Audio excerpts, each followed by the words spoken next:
Today we begin the stewardship campaign for 2025. Holy Trinity Holy Cross did a great job of stewardship in 2023, and it looks like we'll be doing so again in 2024. We have a challenge for 2025. Our proposed stewardship budget for the year is $1.45 million. The reasons for the increase were reviewed last Sunday at the General Assembly meeting and are primarily due to building maintenance expenses. We can look at the material reasons for an increased budget, but I'm focusing today on the spiritual reasons. We all know that living today is expensive. That is true for the church as well as in our personal lives. But this is less of a concern if our life's priorities are where they should be.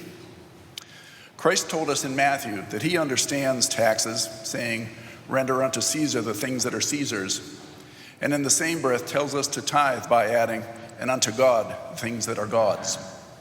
Tithing, or returning to God 10% of that which he blesses us with, established in the Old Testament and reinforced in the New Testament, is something that many people are not comfortable discussing. The amount is actually less important than the attitude.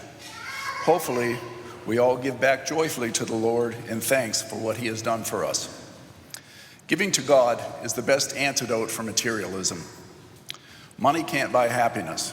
Instead, happiness is gained by who a person has, God, rather than by what the person has gained, things. 1 Timothy 6:17 says, "Command those who are rich in this present world not to be arrogant, nor to put their hope in wealth, but to put their hope in God, who richly provides us with everything for our enjoyment." Instead of asking how much is required, Christians are to ask, how much can I give? Tithing established a standard for proper giving. Today, anybody dedicated to Christ should be able to offer an appropriate portion of their wealth voluntarily to support the ongoing operations of the church. I told you all of that to tell you this. We all know what we should do.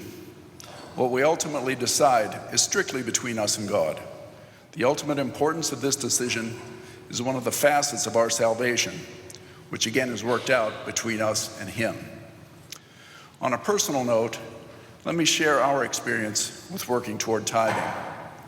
About 10 or 12 years ago, when I became stewardship chairman at our church in Ohio, not fully understanding the ramifications, my wife Renee told me, "You know what this means?" Being the perceptive one, I said, "No." Renee told me that you can't talk the talk if you don't walk the walk. I knew what that meant. She was going to touch my stuff. Excuse me. With trepidation, I followed her lead. We took that leap of faith, and God blessed us in our lives beyond what we had ever hoped for. And I know this is not unique to us. Take the leap of faith and experience his promise to outgive us. We are so blessed in this parish that many members lead by example and are extremely generous. I have no doubt that for this they are blessed. I thank all of you for that. I pray that the rest of us get swept up in your generosity. Let us all give thanks to God for his blessings, and we will continue to accomplish great things to his glory. In the coming year, our stewardship committee will be more active and supportive. We hope to have a stewardship workshop in the new year, and we'll integrate with other committees for greater continuity. Thank you, and God bless you.